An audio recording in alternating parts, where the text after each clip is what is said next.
Ahora vamos a seguir con la mesa número 3, que se titula La columna vertebral del arbitraje, acta de emisión y fase probatoria.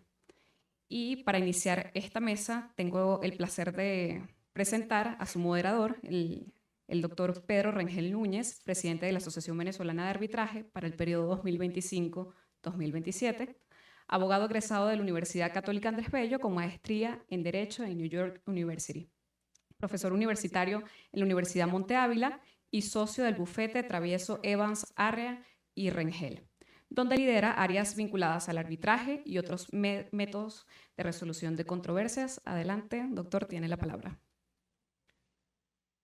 Bueno, eh, la- las mesas están resultando con mucho valor agregado, un poco la idea que teníamos los organizadores. Bueno, vamos a pasar entonces a la mesa número 3. Tenemos muy calificados expertos, verdaderos players en el arbitraje, no en la banca, sino en el terreno de juego. Y con muchas horas de vuelo, pero no piloteando aviones, sino casos de arbitraje. Tenemos como invitado internacional a Hernando Díaz Candia, doctor en Derecho por la UCB y magíster por la Universidad de Harvard, socio fundador de WDA Legal, radicado actualmente en Miami. Reputado árbitro en múltiples casos, con una obra fundamental de teoría general del arbitraje, El correcto funcionamiento expansivo del arbitraje, publicado originalmente en el 2011, con una tercera edición ampliada publicada en el 2016. Vamos a tener un video de Hernando que nos va a enmarcar el tema de la mesa. También nos acompaña hoy el doctor Luis Alfredo Araque, socio fundador de la firma Araque Reina, donde es líder de la práctica de arbitraje, con muchas horas de vuelo como árbitro nacional e internacional, profesor universitario de varias décadas, y con una obra muy importante, el Manual de Arbitraje Comercial, invalorable contribución al derecho arbitral, publicado en el 2011. También contamos con Ramón Albins, líder de la práctica de arbitraje en la firma global Dentons, con presencia en numerosos países.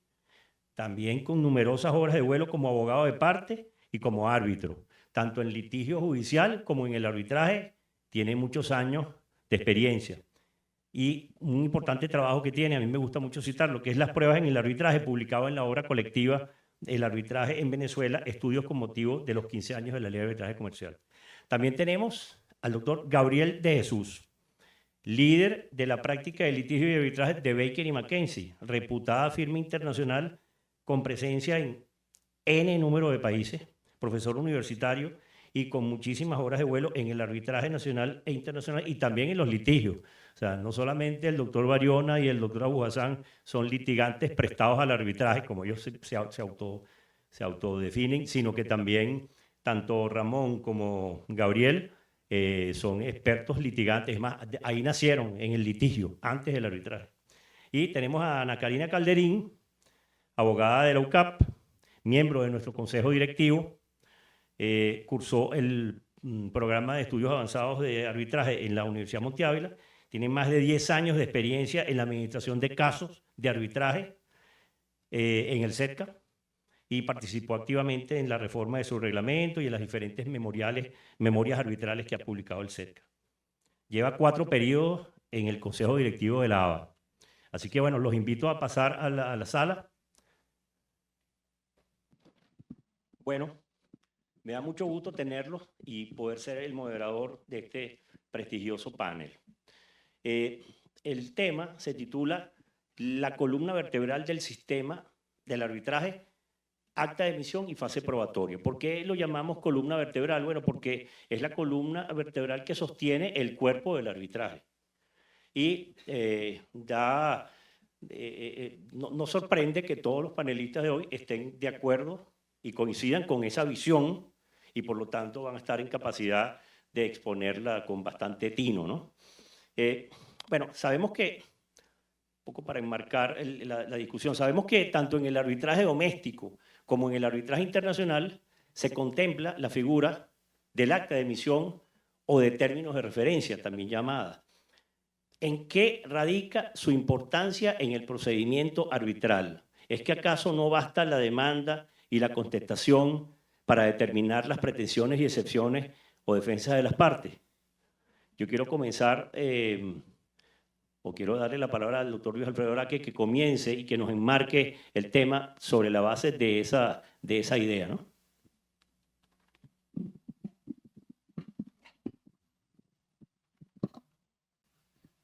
Muchas gracias, Pedro, y muchas gracias a todos ustedes por su asistencia. ¿Se oye bien? Sí.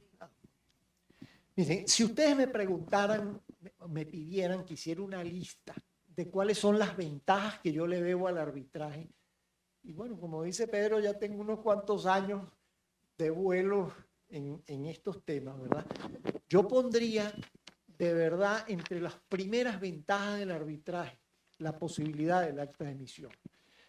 ¿Por qué? Porque el acta de emisión le da al arbitraje una serie de características que le son absolutamente propias al arbitraje, sobre todo su agilidad, sobre todo la seguridad y muchas veces la parte probatoria, siempre tienen un origen en el acta de emisión. El acta de emisión permite que el arbitraje adquiera una agilidad importantísima.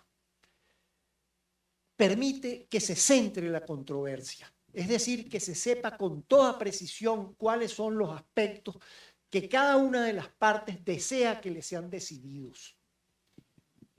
Con ello se evita evidentemente casi siempre la ultrapetita y la infrapetita, con lo cual el laudo final va a ser un reflejo de lo que le pidieron las partes. Y eso es verdaderamente una ventaja importantísima en el arbitraje. Sobre todo si tenemos en cuenta que el laudo arbitral solamente es revisable en nulidad y por lo tanto no tiene instancias ulteriores.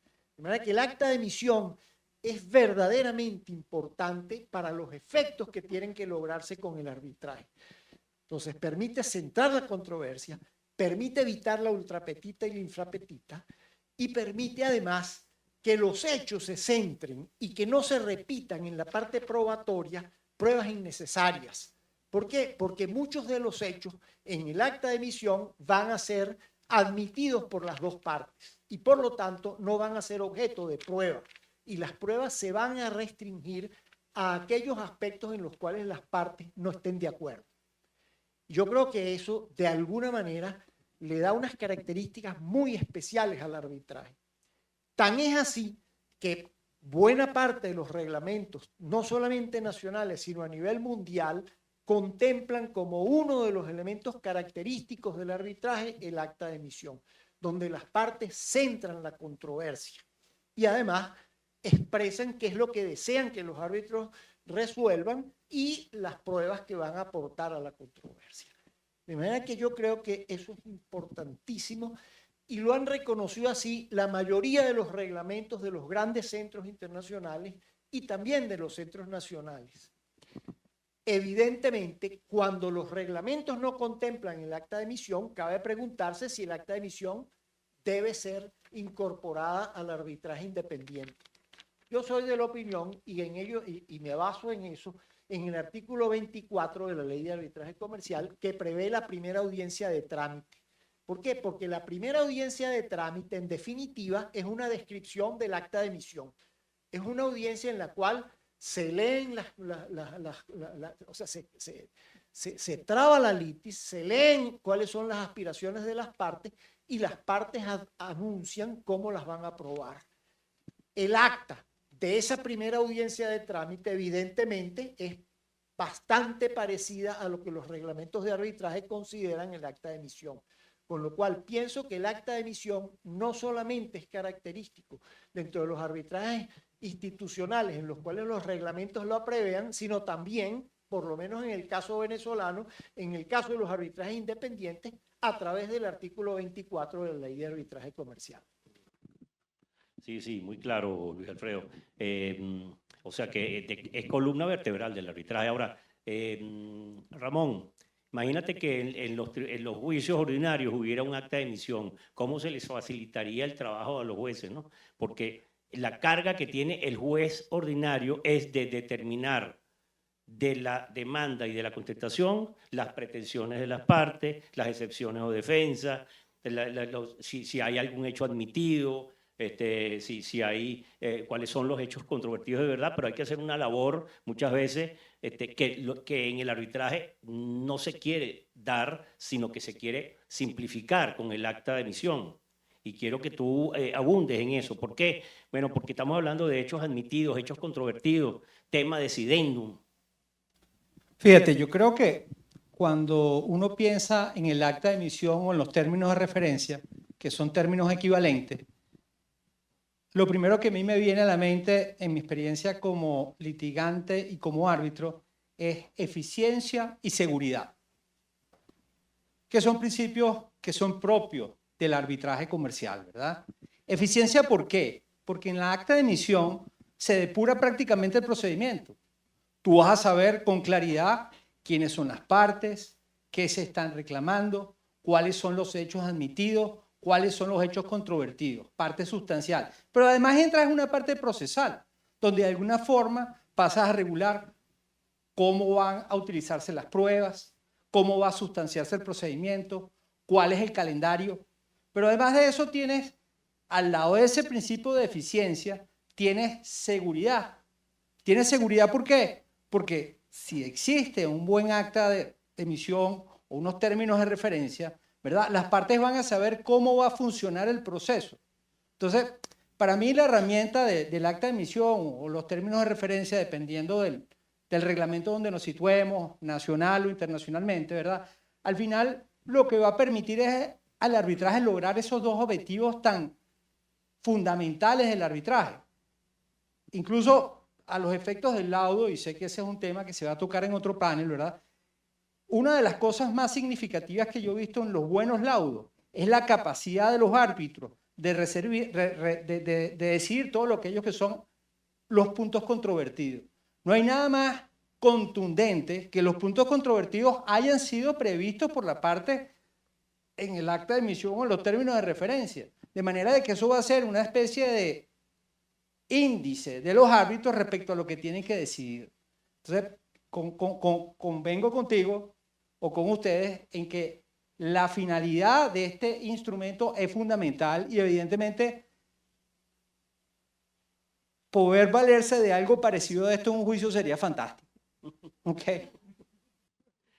Gracias, Ramón. Fíjate, bueno, que Luis Alfredo que comentaba lo de que la acta de emisión da la seguridad de no incurrir en la ultrapetita y la extrapetita, que es lo que está mencionando Ramón también.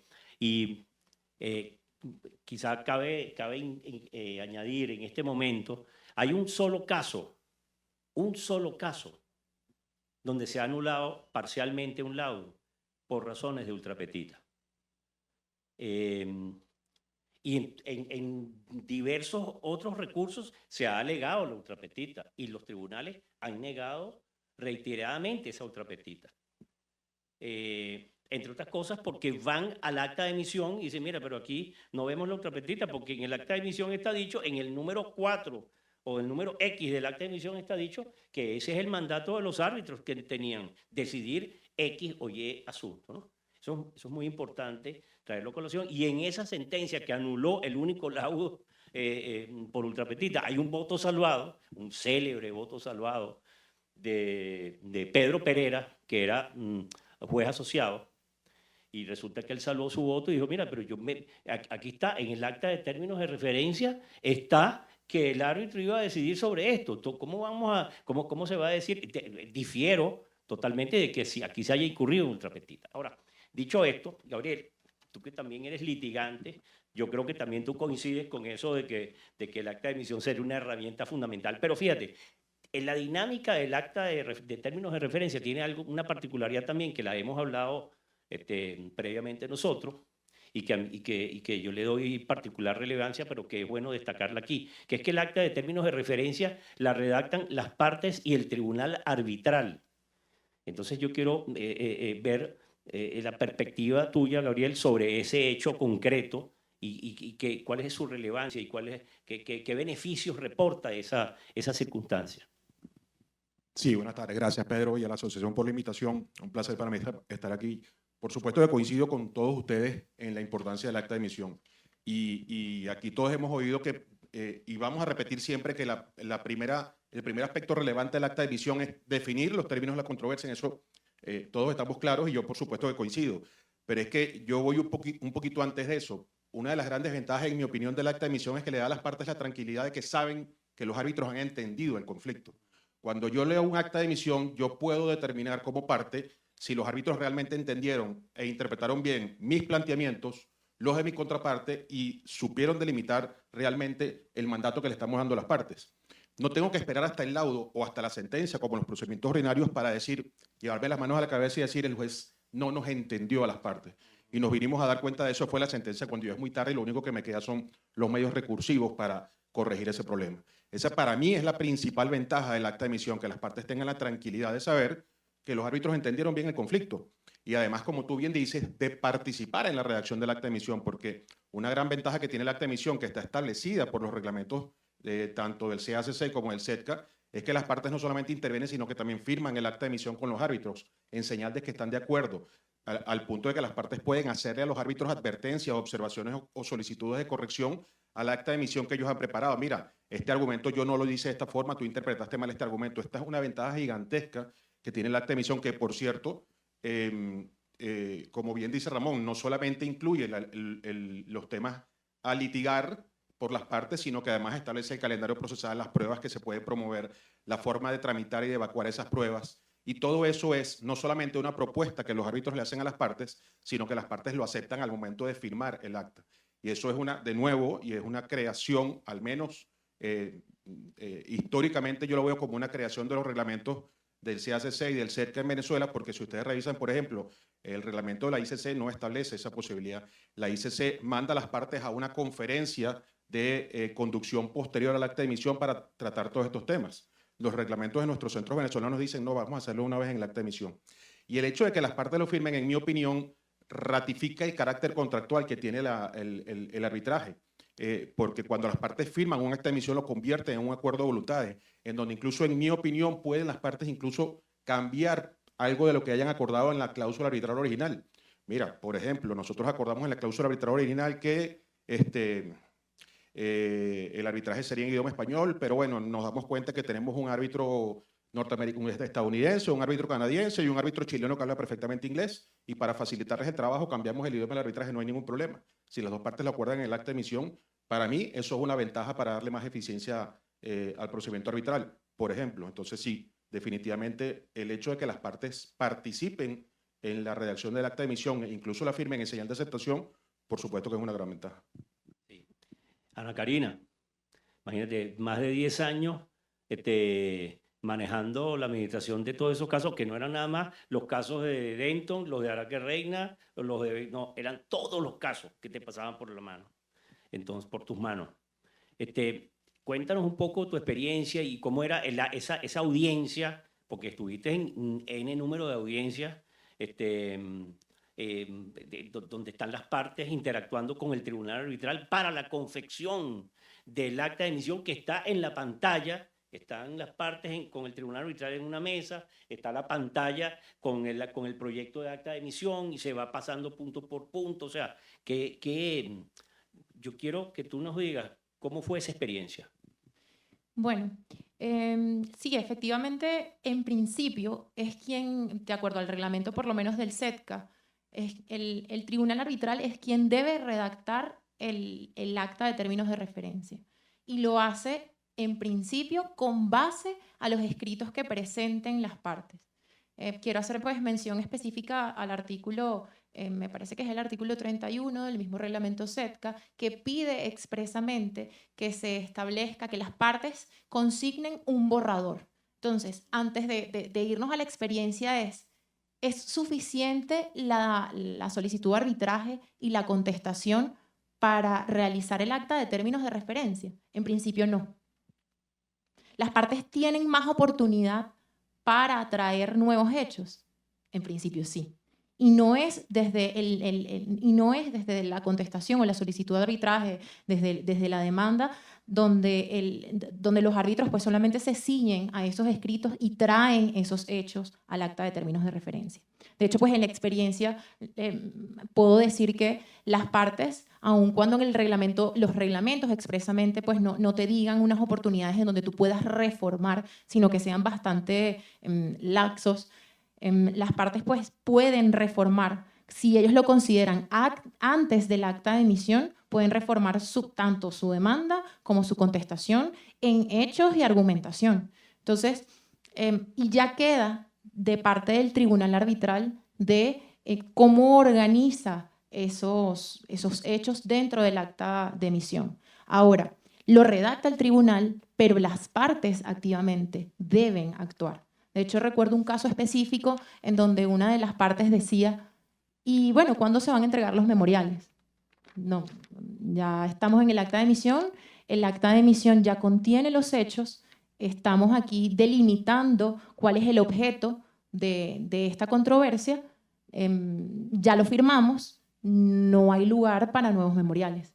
O sea, ya los memoriales se establecieron. Eso no quiere decir que por el principio de autonomía de la voluntad de las partes no se pudiera, pues entonces, que las partes no pudieran traer nuevos escritos o nuevas demandas. Pero debemos verificar bajo qué reglamento estamos llevando a cabo el arbitraje. ¿Por qué? Porque el reglamento específicamente del SETCA, ahorita no recuerdo el artículo, te dice que las partes no podrán formular nuevas demandas sino hasta el acta de emisión, salvo que exista una autorización. Ahora, si nos vamos al reglamento de la ICC, entonces también necesitas una autorización de las partes, efectivamente es hasta el acta de emisión, pero y si revisamos el reglamento, valga la cuña, de arbitraje independiente de la ABA, ¿qué nos dice? Nos dice, sí podrás consignar nuevas demandas después de firmada pues, el acta de términos de referencia, pero bueno, necesitas una autorización. Ahora, eso siempre así en todos los reglamentos. Vámonos al reglamento de la CENUTMI, artículo 22. Nos dice que las partes podrán traer nuevos hechos en el transcurso del arbitraje. Eso quiere decir entonces que no, bueno, hasta qué momento yo puedo llevar, y eso hasta yo puedo traer nuevos hechos, nuevos argumentos, nos los va a dar el reglamento. Y si no nos los da el reglamento, nos los da esa misma acta de emisión. Porque de hecho, discutiendo también en el panel pues, de preparación, decíamos, yo pudiera traer nuevos hechos posteriores a la firma del acta de emisión, siempre y cuando pues, las partes lo acuerden, si pudiera hacerse. Pero queda entonces de parte de nosotros como abogados pues defensor de alguna de las partes que esté en el arbitraje, en primer lugar, conocer el reglamento sobre el cual nosotros estamos tramitando dicho procedimiento, porque no todos los reglamentos son iguales. Y si usted no revisa bien, puede dejar incluso a su cliente, a su defendido, en un área de indefensión en donde tú no puedas traer nuevos hechos. Se te acabó el tiempo. O también, estratégicamente, pudiéramos decir, mira, yo en la solicitud de arbitraje no voy a consignar todos mis hechos, voy a esperar, porque vámonos al caso de los reglamentos que prevén una fase previa, como el del SETCA. Es estratégico para mí en un primer momento dar todos mis argumentos, o yo espero. Coloco la solicitud, me voy a la fase previa, porque me voy a la fase previa, no muestro todos mis argumentos y lo hago, sino posteriormente a ver si yo no concilio o no transo. Eso también es parte de la estrategia y ese timing debemos tenernos nosotros como abogados de parte. Sí, bueno, ya se ha comentado también aquí lo importante que es tener una buena asesoría para el manejo de los casos, porque no por el ser litigante, ya eso hace que se puedan mover en las aguas del arbitraje, porque, como está diciendo Ana Karina, los reglamentos son fundamentales. Recientemente hubo un caso donde la demanda, o sea, aquí la práctica en Venezuela y en los centros de arbitraje es que la demanda es bastante exhaustiva, no es un resumen, sino es bastante exhaustiva, y después la contestación también es bastante exhaustiva, es la práctica, y algunos incluso por eso es que han sostenido que entonces está sobrando el acta de emisión, pero ya hemos visto, como nos han explicado, que el acta de emisión no sobra, sino que endereza toda la galleta que está establecida en la demanda y en la contestación, todo ese bosque que está armado allí, a veces incoherentemente, en el acta de emisión se pone orden en eso, ¿no? Ahora, resulta que eso que está hablando Ana Karina es muy importante, que es el tema de la traba de la litis, ¿no? Y la incorporación de hechos nuevos. Bueno, en Venezuela los reglamentos establecen que los hechos nuevos se pueden traer hasta el acta de emisión.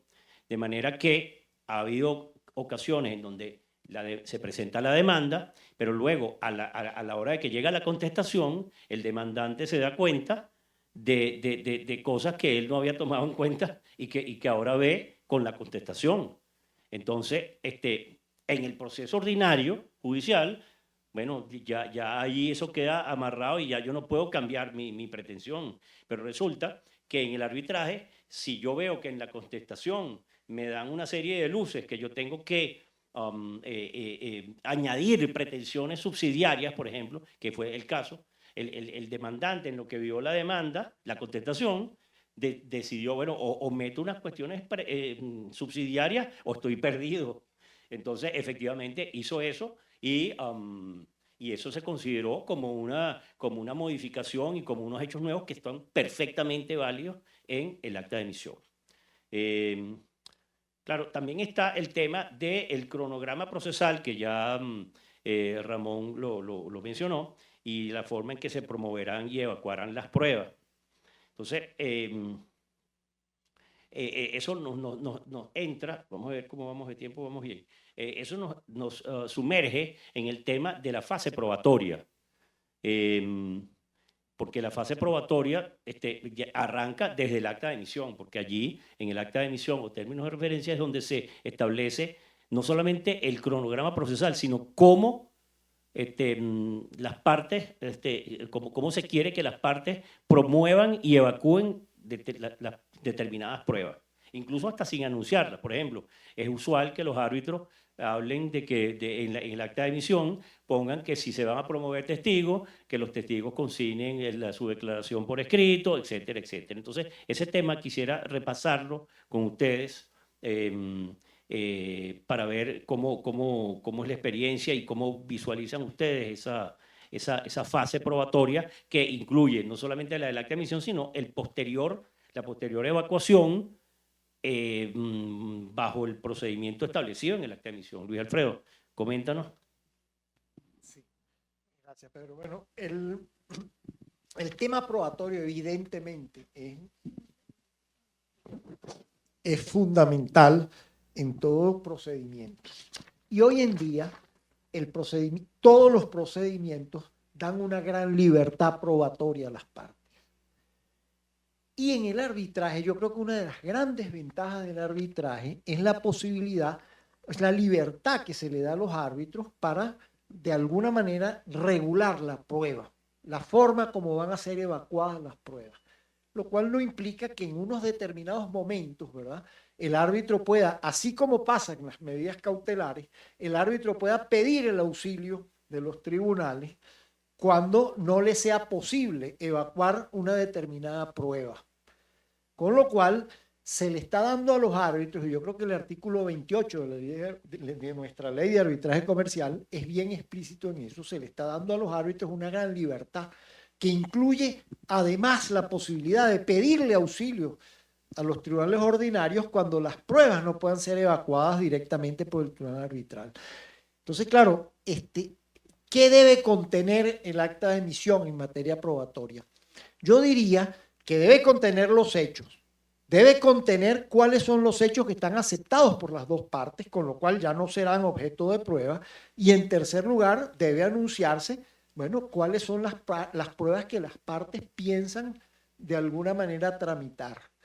Pero queda en manos de los árbitros la facultad de cómo dirigir esas pruebas y cómo, bueno, establecer un procedimiento que no tiene que ser y no debe ser el procedimiento que está previsto en el Código de Procedimiento Civil, sino debe ser un procedimiento flexible y que se adapte pues, a los tiempos en los cuales se están promoviendo las pruebas. Por ejemplo, hoy en día es muy posible que los árbitros acudan bueno, a todo lo que tiene que ver con estos medios nuevos, por ejemplo, el Internet, etcétera.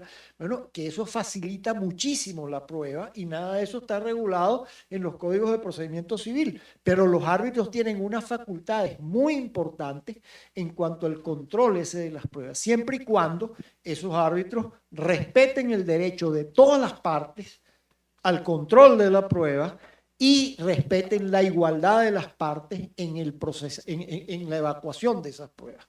Yo creo que esos principios generales tienen que ser respetados por los árbitros cuando ellos vayan, en el caso concreto, regulando las pruebas específicas que se van a dar. Fíjate, Gabriel, también hablamos del tema de las diferencias que puedan haber entre las pruebas en el procedimiento judicial y en el procedimiento arbitral. Ese es un tema amplio que quisiera también que le pasemos revista, porque aplica para varios aspectos, los principios probatorios, los medios de prueba y su control y contradicción. Entonces, ¿cómo visualizas tú en esa fase probatoria las diferencias en el procedimiento judicial y en el procedimiento arbitral? Sí, yo estoy convencido que tanto en el procedimiento arbitral como en el procedimiento ordinario judicial, como lo queramos llamar, de los tribunales del Poder Judicial, los principios probatorios son los mismos.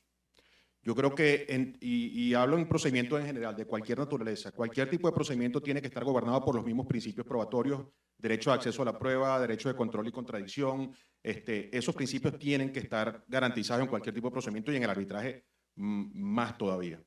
Los medios de prueba que se pueden utilizar en el arbitraje generalmente suelen coincidir con los que están en el Código Civil, en el Código de Procedimiento Civil, que son principalmente las dos herramientas legales que tenemos que regulan las pruebas en Venezuela. Hay muy pocas cosas por inventar en materia probatoria en Venezuela y las pruebas típicas están reguladas ahí y ya las tenemos. Ahora, la gran ventaja del arbitraje es que no estamos sometidos a la camisa de fuerza que nos imponen esas normas que están en el Código Civil, en el Código de Procedimiento Civil, y por eso las partes, en conjunción con los árbitros, podemos acordar formas totalmente distintas, mucho más eficientes y mucho más rápidas de evacuar una prueba totalmente de forma distinta a la como está, por ejemplo, en el Código de Procedimiento Civil. Las partes podemos acordar evacuar testigos en un número máximo de preguntas, podemos acordar evacuar testigos a distancia a través de medios telemáticos, podemos modificar esa división tajante que existe entre testigos de hecho, testigo experto. Esa diferencia puede no ser relevante en un arbitraje. Es decir, la gran ventaja que yo veo desde el punto de vista probatorio del arbitraje frente a los procedimientos tutelados por el Código de Procedimiento Civil y el Código Civil es esa, la libertad que tienen las partes, de nuevo, junto con los árbitros, establecer su propio procedimiento que más se asemeja a sus propias necesidades para evacuar un determinado medio de prueba. Ahora, que los principios sean similares o incluso podemos decir que son los mismos, no tengo ninguna duda de eso. Todos los procedimientos deben estar gobernados por los mismos principios. Y la última parte, Pedro, de la pregunta que se me pasó. Sí, bueno, eso, los principios, los medios de prueba y su control y contradicción. Ok, de acuerdo. El control y contradicción, pues lo vamos a establecer también en la misma acta de emisión. Los árbitros lo van a establecer en la acta de emisión y sobre eso no hay mayor duda. Está bien. Ramón, cuéntanos sobre ese tema, los principios, los medios, los principios probatorios, incluyendo el de libertad de prueba, porque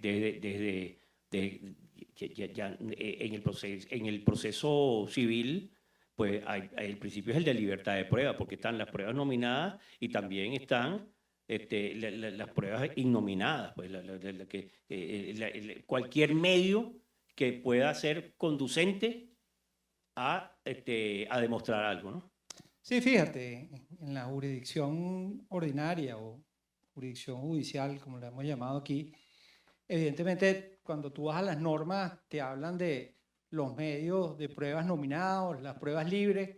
Tienes además un catálogo de pruebas que no son pruebas libres, sino también son pruebas legales, que son todas las pruebas contenidas en las otras leyes, las cuales son fascinantes. Cuando ustedes revisan leyes penales que tienen pruebas especiales, esas pruebas son pruebas legales, porque están reguladas en una ley. Pero en el arbitraje lo que es fascinante es que no tenemos ese zapatico de goma apretado que te pone a ti el procedimiento civil. donde tienes que cumplir una serie de formalidades, por lo menos en materia de posiciones juradas. En materia de posiciones juradas tienes una limitación por la fórmula que tiene la posición para producir esa confesión. En materia de arbitraje tiene el testigo de parte, que básicamente es lo mismo que una posición jurada, pero llevas tú a las preguntas de esa parte. Tienes el testigo experto, tienes el testigo de hecho, y todo eso lo puedes regular de una forma tal que sea más eficiente. Pero no podemos olvidar, y la regla de oro en materia de pruebas en arbitraje, porque nosotros queremos un laudo que sea inmune a ese recurso, ¿verdad? Que está pendiente de ser revisado en jurisdicción judicial, ¿no? Entonces, ¿cuál sería la regla de oro que yo le daría a ustedes en materia de prueba? Dos cosas. Cumplir con el debido proceso en materia de prueba. Y cumplir con el debido proceso en materia de prueba requiere darle a las partes, primero, el derecho a la contradicción de la prueba. El derecho a la contradicción de la prueba en esa fase preventiva, ¿ok? Donde tú te opones a la prueba porque es ilegal o impertinente, pero después tiene esa posición activa dentro de ese mismo principio de la contradicción, que es poder atacar esa prueba a través de, como sucede con las documentales, ya la prueba ingresó, bueno, entonces tienes tacha, tienes desconocimiento, tienes esa primera fase que es la fase de contradicción, que es fundamental que se le da a las partes. Y la segunda es el control de la prueba, que la parte pueda participar de alguna forma en la evacuación de las pruebas. Si nosotros cumplimos con estos dos principios, yo creo que por más que tú hayas modificado las reglas que se establezcan formalmente en otros procedimientos para la evacuación de esas pruebas, yo creo que logras esa inmunidad, por lo menos en materia de pruebas, a ese potencial recurso en contra del laudo, ¿no? Yo creo que eso sería lo fundamental. Ahora, fíjate que lo comentaba José Gregorio en su exposición, cuando habló que normalmente, por ejemplo, la prueba de testigos en el arbitraje, lo común, y eso viene del arbitraje internacional y del modelo anglosajón, bueno, uno presenta la deposición del testigo por escrito y entonces, digamos, si la otra parte quiere contrainterrogarlo, o el tribunal, entonces lo citan para que vaya a una audiencia para que pueda ser objeto de contrainterrogatorio, pero ni siquiera es obligatorio. A lo mejor la contraparte le basta con la declaración por escrito. Y otra cosa que dijo José Gregorio es que no se acostumbra que el promovente que ha consignado esa declaración le haga preguntas al testigo, porque ya las preguntas las hizo y ya las contestó en lo que... Claro, en la práctica arbitral aquí, siempre, aunque normalmente las actas de emisión contemplan que se deben presentar en un lapso de promoción los testimoniales por escrito, las declaraciones por escrito de los testigos. Y también es común que se traiga a los testigos para ser repreguntados, porque a lo mejor el tribunal también quiere repreguntar. Así que, digamos, no conozco ningún caso en donde alguien se haya quejado y haya dicho, bueno, no, yo me traigo a mi testigo y lo interrogaremos ahí, pero yo no voy a traer ninguna. Entonces, eso es lo que es objeto de una discusión a los efectos de preparar el acta de emisión, y si no se ponen de acuerdo, pues el tribunal tendrá que resolver, ¿no? Ahora, también la experticia ha traído cierta discusión también en la manera como se promueve la experticia en los tribunales y cómo se promueve en el arbitraje. Básicamente, lo que se refiere al control de esa prueba, es decir, porque también en la experticia se acostumbra que cada parte pues, presenta sus informes de los expertos por escrito, y ellas pueden ser llamadas al tribunal para ser interrogadas, y ahí radicaría el control de la prueba, porque podría ser interrogada, pero como es un testimonio experto, como es una cosa que requiere conocimientos especiales, pues a lo mejor la parte no está en capacidad de hacer las repreguntas correctas. ¿Cómo ves eso? En el reglamento de pruebas de la ABA se establece que la parte puede hacerse asistir de un experto para las repreguntas. ¿Cómo ves esa situación, Ramón? Sí, y eso es algo que de hecho hemos litigado, ¿no? Porque la experticia es una prueba con unas características particulares. El testigo experto es una prueba parecida pero distinta. Evidentemente, en ambos hay una opinión, ¿ok?, que es distinto al testigo de hecho y al testimonio de parte, ¿no? Porque en ambas pruebas hay una opinión de alguien que tiene unas determinadas cualidades. Lo que nosotros hemos tratado siempre de prever es que en esa experticia que viene a través de ese informe del experto, primero existe la posibilidad del control de la prueba llevando a ese experto a lo que son a la audiencia de la evacuación del testigo experto. Y ahí es bien importante que tomen en cuenta de cómo llevar adelante el control de ese testigo experto. Es muy difícil para un abogado, por más que nos consideremos competentes, a veces controlar esas experticias. Por eso, esa posibilidad de que para controlar esa prueba tú traigas a tu experto al acto de la evacuación de la experticia es fundamental y es una variación totalmente distinta a la experticia prevista en el Código de Procedimiento Civil, pero es algo totalmente válido. Para tú poder ejercer el ejercicio del control de esa prueba, donde van a haber una serie de conocimientos especiales que pueden ser muy sofisticados, tú puedas llevar adelante el control de esa prueba con la asistencia de tu experto. Y entonces eso es algo que normalmente es de regular en la parte probatoria de los términos de referencia o del acta de emisión. Sí, yo quería aprovechar de hacer una aclaratoria y es que veo que estamos enfocando un poco la discusión partiendo de la premisa de que las reglas de prueba tú las determinas específicamente en el acta de términos de referencia. Y la verdad es que tú pudieras prever cuáles son las reglas de prueba en tu acuerdo de arbitraje. Entonces, nosotros estamos hablando, bueno, en la práctica, en el arbitraje, se suele hacer así y suena un poco como gaseoso. Es como, bueno, si tú no estás en la práctica, entonces tú no sabes cómo es en el arbitraje, ¿sí? Sin embargo, bueno, yo creo que es importante que nosotros traigamos, bueno, sobre todo pues al público que se inicia en el arbitraje o quiere saber que existen unas reglas que no son de aplicación pues necesaria, sino pues las partes deciden utilizarlas como las reglas de prueba de la ABA, las reglas de prueba de Praga o de la IVA, que dependerá de la conveniencia o de la manera, la facilidad en cómo tú puedas promover y evacuar esas pruebas, de si te conviene o no pactarlo, por lo menos en el acuerdo de arbitraje. O nos simplificamos también la vida un poco cuando vamos al acta de términos de referencia. No vamos a reproducir medio de prueba específicamente de cómo se debe evacuar. Simplemente lo que pudiéramos nosotros hacer es hacer referencia a unas reglas específicas y ahí pues nosotros vamos adelante. Que importante también, que creo que es importante que nosotros pues discutamos en este punto, no lo habíamos conversado antes, es que las reglas de arbitraje las reglas de prueba de la ABA permiten incluso que nosotros pudiéramos anticipar pruebas. Eso quiere decir que si usted prevé la posibilidad de que su arbitraje se lleve a cabo, las pruebas, todo el tema probatorio sea llevado a cabo con base en las reglas de la ABA, y si no ha iniciado el arbitraje, yo pudiera entonces llamar a un tribunal de urgencia, a un árbitro de urgencia para anticipar una prueba. Si usted escoge las reglas de la de prueba, sí. Entonces, ahí yo creo que desmonta un poco el hecho de que, bueno, las pruebas solamente se colocan en el acta de términos de referencia, o las pactamos ahí, las desarrollamos ahí. Eso no es tan cierto. Podemos hacerlo en el acuerdo de arbitraje y dependerá también, pues, entonces yo creo que de la astucia que nosotros tengamos al momento de redactar esas pruebas. Eso era lo que yo quería agregar, doctor. No, yo estoy totalmente de acuerdo. El acuerdo arbitral es tan específico y detallado como las partes quieran que sea. Y aunque no es lo usual, de hecho yo al menos no lo he visto en la práctica, una cláusula arbitral donde establezca un catálogo, el catálogo de pruebas que las partes puedan utilizar en arbitraje, yo al menos no lo he visto, pero sí, cada vez con más frecuencia veo cláusulas arbitrales donde dicen de una vez, aplicaremos las reglas IVA, aplicaremos las reglas de la ABA, y eso es cada vez más frecuente. Y ya tú sabes que tienes ese catálogo ahí, no lo tienes que incorporar en la cláusula, pero ya sabes que tienes ese catálogo ahí, a ese es el que se van a remitir las partes.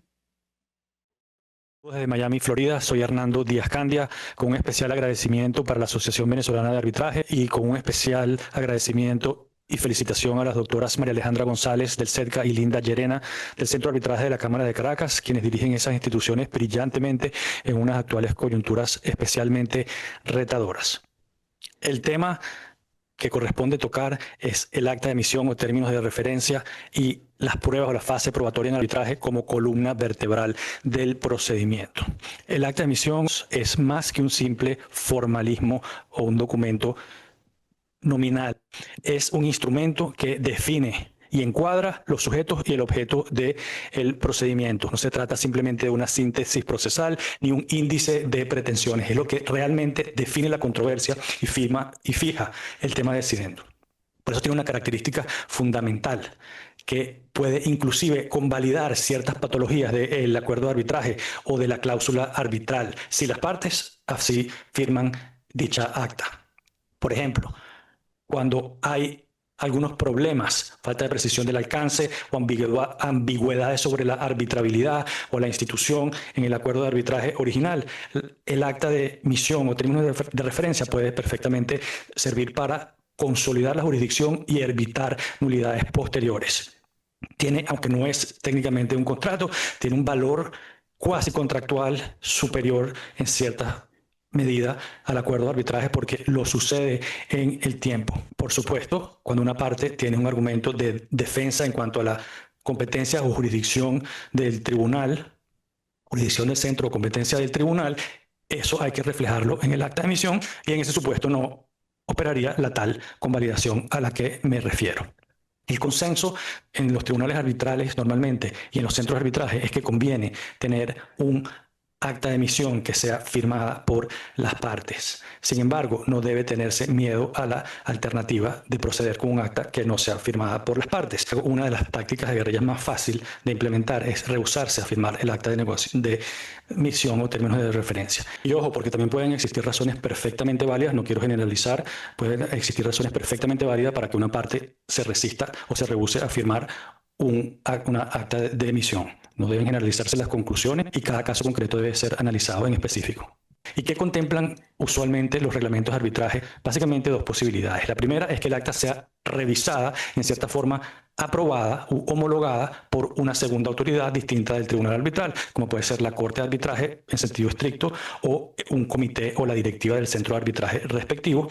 Hay otra posibilidad que es que simplemente los árbitros dejen constancia de la negativa de la firma. Hay un procedimiento para que las partes hagan valer sus desacuerdos y motiven cuáles son lo que deriva su abstención en la firma y el procedimiento sigue adelante. A mí particularmente me gusta la primera opción donde hay una especie de otra instancia que ayuda a no estrictamente suplir, pero a complementar de alguna forma la ausencia de firma de una de las partes. Creo que es una opción positiva y es la que deberían reflejar los reglamentos en general. El acta de emisión, además, debe ser no extremadamente o innecesariamente larga, pero sí debe ser lo más comprensiva posible. En ese afán por lograr un acta que sea firmada por las partes, muchos tribunales arbitrales la van reduciendo y haciendo tan escueta con la motivación de que mientras menos se regule en el acta, menos probabilidades de problemas o desacuerdo de las partes habrá. Pero he visto ocasiones en las cuales se llega a un documento tan superficial que no aporta un verdadero instrumento útil para apalancar el arbitraje, tanto en su contextualización como en su siguiente fase de procedimiento. Los árbitros en general no debemos tener una preocupación exagerada con que una parte pueda presentar un amparo constitucional, pueda presentar una solicitud de abocamiento. Los tribunales arbitrales deben, por supuesto, sostenerse a lo que diga el reglamento, a lo que diga la ley, actuar conforme a su leal saber y entender, pero también comprender que lo que puedan hacer las partes y sus tácticas está fuera del control del tribunal y es algo con lo cual que no debe paralizar el proceder expedito de un arbitraje. Brevemente también quiero hacer referencia a cuál es la alternativa en los reglamentos de arbitraje que no contemplan un acta de emisión de términos de referencia o algún equivalente que existen, así como por ejemplo el reglamento de arbitraje internacional de la CENUDMI o un CITRAL, y en esos casos el acta de emisión o de términos de referencia tiende a sustituirse o hace sus veces la primera orden procesal o procedimental del tribunal, la orden procesal número 1, que se diferencia del acta de emisión en dos cosas. Primero, que tiene una naturaleza unilateral. El acta de emisión podría denominarse bilateral. Sin embargo, por su carácter regulatorio de columna del procedimiento, los árbitros insisten normalmente en llegar a consensos con respecto a esa orden de procedimiento número 1.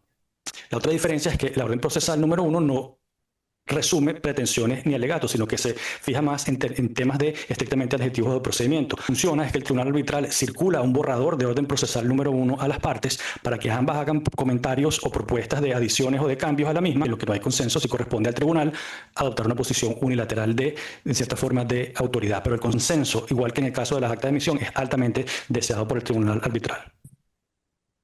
El acta de emisión, sin embargo, tiene una jerarquía especial y superior, porque en sí misma puede tener valor probatorio, por ejemplo, en lo que señalen lo que son hechos no controvertidos o en los que las partes estén de acuerdo. Y segundo, aunque no es estrictamente un contrato, tiene características contractuales porque es aceptada y firmada por las partes, y en eso es lo que me refería, donde puede convalidar problemas de jurisdicción del centro o de competencia del tribunal arbitral. En la conexión del acta de emisión o términos de referencia con la fase probatoria, lo principal que en mi criterio debe hacer ese instrumento es diferenciar constructivamente el procedimiento arbitral de un procedimiento judicial, alejarnos en la medida de lo posible del Código de Procedimiento Civil, no porque sea mejor, sino simplemente porque es distinto. Un tribunal arbitral no es algo que funciona simplemente en una sala más cómoda, dorada, como le gusta al actual presidente de los Estados Unidos, y aquí ven en pantalla un árbitro hipotético que se parece a un famoso árbitro venezolano internacional radicado en Miami. Quienes ven la foto y lo conocen saben a quién me refiero, pero no lo voy a nombrar. Tienen que haber verdaderas diferencias hincadas o ancladas en la flexibilidad del procedimiento arbitral para que el arbitraje se decida en su fondo o mérito y no en tangentes de procedimiento o tecnicismo ni preciosismo de procesales. Y en eso yo tiendo a ser radical. Cuando participo en la redacción, de un lado tiendo a poner que el Código de Procedimiento Civil puede tomarse como guía, pero que no tiene aplicación directa ni vinculante, y es otra oportunidad para dejar eso fijado también en el acta de emisión. Ante esa situación, ¿qué es lo ideal que debe ocurrir? Primero, que el acta de emisión puede fijar reglas de procedimiento en cuanto a las pruebas. Segundo, puede adoptar reglas externas, como por ejemplo, para que sean aplicables mediante su adopción en el acta directamente al procedimiento, como por ejemplo las reglas de la IVA para la práctica de la prueba de arbitraje internacional, o las reglas de la ABA, quien es nuestro anfitrión de hoy, que también tiene unas excelentes reglas para práctica de prueba en los arbitrajes. Y ahí hay una oportunidad en Venezuela muy especial, porque no tenemos una diferenciación en nuestro país, en nuestra ley de arbitraje, entre el arbitraje nacional o doméstico y el arbitraje internacional. Vemos en otros países como Colombia o Panamá, donde hay una ley segmentada o tajantemente dividida en arbitraje doméstico e internacional, donde el arbitraje doméstico tiene una regulación muy parecida a los procedimientos judiciales. Los arbitrajes domésticos, por ser demasiado parecidos a los procedimientos judiciales, no presentan una verdadera alternativa o complemento. En Venezuela, en cambio, la ley de arbitraje nos da esa oportunidad de traer aspectos positivos y loables del arbitraje internacional al arbitraje doméstico, donde no exista rigidez en materia de pruebas. ¿Cuáles son una de esas características? Una, que ya ha llegado al arbitraje doméstico, pero empezó primero tímidamente y ahora más ampliamente en el arbitraje internacional, que es la realización de audiencias o reuniones virtuales o telemáticas o remotas, como mecanismo para evitar costos, viajes, el alquiler de sala de reuniones, etcétera, que pueden encarecer a un arbitraje. Esto además, por supuesto, se impulsó especialmente durante la pandemia de 2020. Y en Venezuela ha sido un instrumento muy útil para que podamos participar en los arbitrajes, árbitros que no estamos por cualquier razón residenciados en el país. Pero esto tiene implicaciones probatorias, donde los testigos pueden ser tomados su declaración virtualmente, de forma remota. El acta debe establecer, bien por la adopción de protocolos externos o por que transcriba reglas de cómo van a ser las deposiciones o las presentaciones de las testimoniales. También algo que me gusta en la práctica, que los testigos deben presentar una declaración escrita que sustituya su presentación directa por la parte que los promovió, y que en la audiencia simplemente se limite a una presentación breve por esa parte que lo promovió y luego, más importante, a repreguntas de la parte contraria y del tribunal arbitral. Eso facilita y ordena los procedimientos arbitrales, esa herramienta de declaraciones escritas de los testigos. En materia de experticias o peritajes, también el arbitraje internacional tiene una característica que es la diferencia del arbitraje nacional, y donde podemos trasladar con ciertas bemoles lo que ocurre. Aquí en tribunales judiciales en Venezuela vemos que las experticias, si bien incorporan a personas externas con conocimientos técnicos a la prueba, los expertos que no son abogados, contables, ingenieros, etcétera, pero es un procedimiento bastante interno al procedimiento judicial. En el arbitraje puede traerse un peritaje que cumpla las reglas de transparencia, de profesionalidad, que informe cuál fue la metodología, cuáles fueron sus insumos, cuáles fueron las asunciones, para luego dar a la oportunidad a la otra parte que presente una suerte de contestación o de contraperitaje para que el tribunal decida cuál de los dos valora de manera superior y si no, pues se llega a un tercer peritaje por expertos o testigos designados por el tribunal arbitral. Pero de nuevo, lo importante de un acta de emisión es evitar eventuales nulidades o denegación de ejecución o de reconocimiento del laudo. Y eso debe resolverse y regularse al principio, no en la mitad de la fase probatoria, ni mucho menos al final, porque ya no es posible. Donde el tribunal mantenga el orden y no permita la práctica de pruebas redundantes o innecesarias. Pero lo más importante, cuando un laudo va a ser revisado, bien sea en fase de anulación en el país donde fue dictado o en fase de reconocimiento, por ejemplo, bajo la Convención de Nueva York, donde existe la excepción de orden público para denegar el reconocimiento de un laudo, no es que se hayan dado unos pasos estrictos según las leyes locales, sino que haya habido una transparencia, una igualdad de oportunidades o igualdad de armas en el procedimiento y donde haya habido la posibilidad real de contradecir las pruebas y los argumentos que presentan cada una de las partes. Si eso se cumple, rara vez va a ser la que exista una denegación o una ejecución del laudo fuera del país donde fue dictado. Y para concluir entonces, el acta de emisión o términos de referencia es mucho más que un requisito formal. Es un verdadero instrumento jurídico de consolidación de la jurisdicción del tribunal arbitral, de delimitación precisa del objeto del arbitraje y prevención de nulidades del laudo. La fase probatoria es un terreno donde el diseño procesal consciente, no el automatismo ni la imitación de procedimientos judiciales, es lo que define la verdadera calidad del arbitraje y por lo tanto del laudo.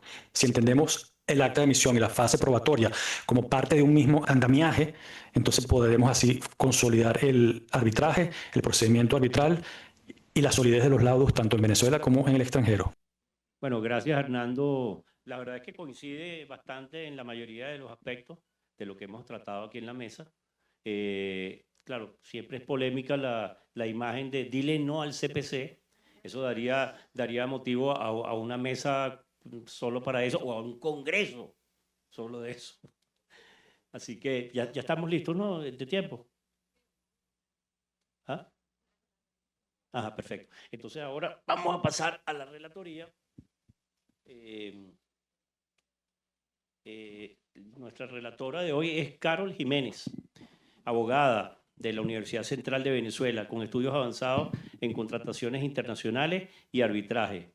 Universidad Metropolitana, estudios avanzados en arbitraje PREA en la Universidad Monte Ávila, cursante de la especialización de Derecho Procesal en la Católica y actualmente se desempeña como asociada del Departamento de Litigio y Resolución de Conflictos del despacho de abogados APEN Legal, miembro de la Asociación Venezolana de Arbitraje, delegada menos 40 del capítulo venezolano del Club Español e Iberoamericano de Arbitraje CIA.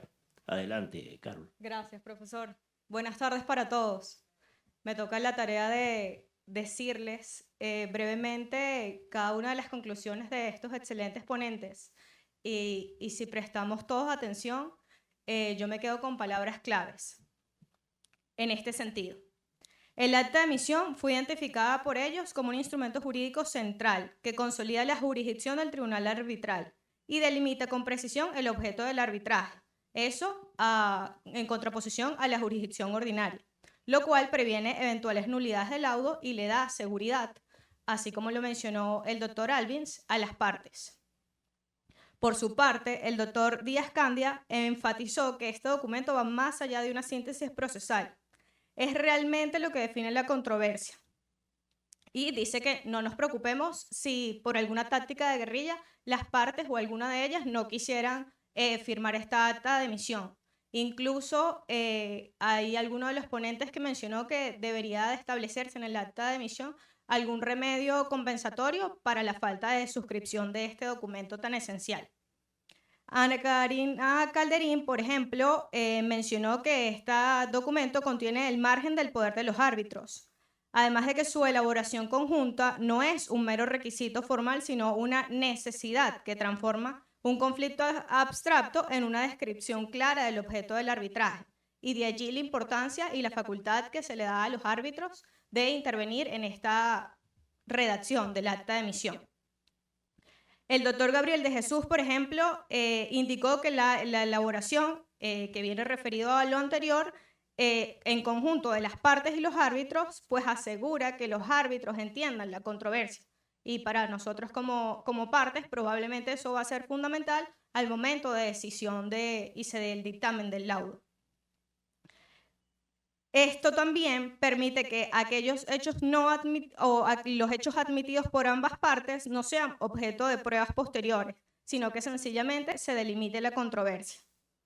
Respecto de la fase probatoria, los ponentes resaltaron que, a diferencia de la jurisdicción ordinaria, no deberíamos ser tan rigurosos y ni los árbitros deberían serlo al momento de decidir. Por su parte, eso no quiere decir que debamos estar exentos de tomar en cuenta principios procesales que atiendan al debido proceso como todo procedimiento. Hablaron los ponentes del control y la contradicción de las pruebas y, por supuesto, garantizando que se cumpla el debido proceso. Finalmente, lo que a mí me quedó y que se los traigo a colación es que el acta de emisión y la fase probatoria no son etapas separadas. Si las vemos como un mismo andamiaje, citando al doctor Díaz Candia, sencillamente esto servirá como una garantía constitucional y la llave para la consolidación y solidez de los laudos, tanto a nivel nacional como extranjero. Espero que hayan aprovechado estas ponencias de tan alta calidad y los invito al almuerzo, salvo que Lisbeth nos diga lo contrario.